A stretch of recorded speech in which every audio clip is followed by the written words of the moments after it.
Hi and welcome to Steve's Kitchen. Today I'm going to be making the Man of Steel, the Superman birthday cake. And this template and all the details can be found on my website.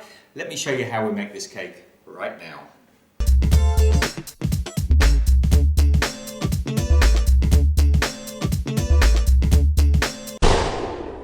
Now my cake is going to be a sponge cake, which I'm just putting a centre of buttercream icing into the middle of this. So it's a 2-layer cake. Now the recipe for the butter icing is all on my website and on my channel, so you can go across and see that. I won't show that again now. Now I've got my Man of Steel template here, which is also on my website, and I'm just going to place it on top of the cake and I'm going to trim. Now these edges are not like the Superman logo, they're a little bit rounded, so I'm going to have to do it in 2 or 3 cuts. So now we've got our cake cut to the Man of Steel logo shape. Now I pop my cake onto a little Lazy Susan here that I can turn around while I'm butter icing. I'm going to use the butter icing again, and I'm going to cover my cake and get a nice smooth finish.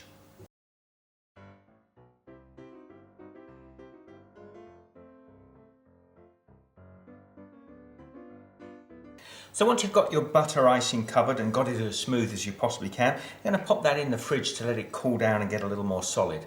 Okay, you're going to need fondant icing. Now you've either got shop-bought fondant icing or like me, you've made your own. If you get across to my channel, you can see this wonderful marshmallow fondant that I've made.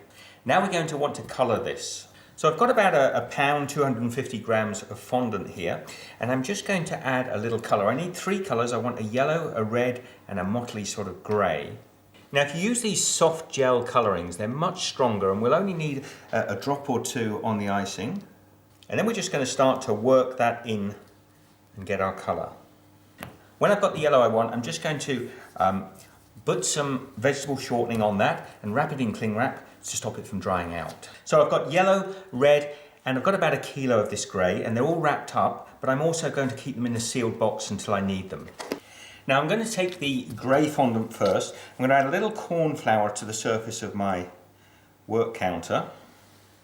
That'll just stop it from sticking to the counter if I want to twist it. And I want to roll this out until it's around about maybe 1/4 of an inch thick. Now I'm just easing my fondant out. And don't worry about getting the edges too square. We can use our template here. We need to have the fondant at least as big as the template and a good few inches overhang to let it drop down the side of the cake. So what I need to do now is just turn that fondant round, and I want to roll the fondant up a little bit onto my rolling pin, and then we're going to use the rolling pin to lay the fondant over the cake, trying to keep the overlap so it completely covers the cake. And then to get round the edges of the cake, we just want to sort of lift the fondant up and gently keep lifting and easing it into place. And if you're very gentle, you'll get a nice square edge like that without any creasing. And when you're happy the fondant is covering the cake like that, just cut the fondant. You don't want to be too close, but you want to leave about 1/2 centimetre around the edge. Just trim away the excess like so. So you trim it away like that, leaving a little bit of extra overhang. Another great tool you can use is one of these sort of pizza cutter wheels, and you can just sort of run that along the edge like so. Pull away the excess. Now if you can get them, these little cake smoothers or icing smoothers are great, and you can use those to sort of smooth over the cake and get a nice square edge.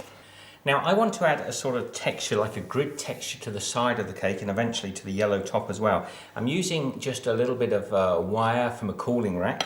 I'm going to push this into the surface so I get that sort of like matting effect on the edge of the cake. Now with my yellow, I'm just going to roll out an oblong shape, and I'm doing it on a piece of greaseproof baking paper so that I can lift it easily to get it onto the cake.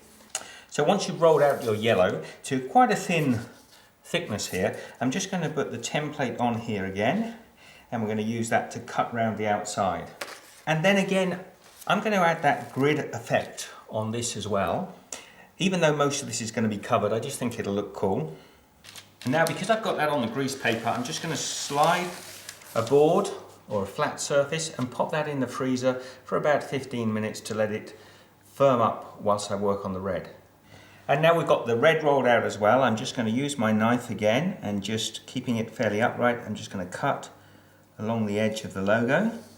Now with the red layer we need to cut out these white areas here. So I'm going to use a toothpick and I'm just going to push firmly and sort of follow along the black lines to mark it onto the fondant. Okay, so you can see the little faint lines on there now. Take a sharp knife and work with nice straight lines, cut away, and then you can just lift out the pieces of fondant that you don't need. Now the Man of Steel logo is a lot trickier than the Superman logo because it has a lot more cutting out on it. Once you've cut it out and you're happy it's back in the shape it should be, lay the Man of Steel template back on top, and you see these black lines here, well they're not actually cut out, they're just sort of marks. So again, get your toothpick and just push down to get those marks onto the surface of the fondant.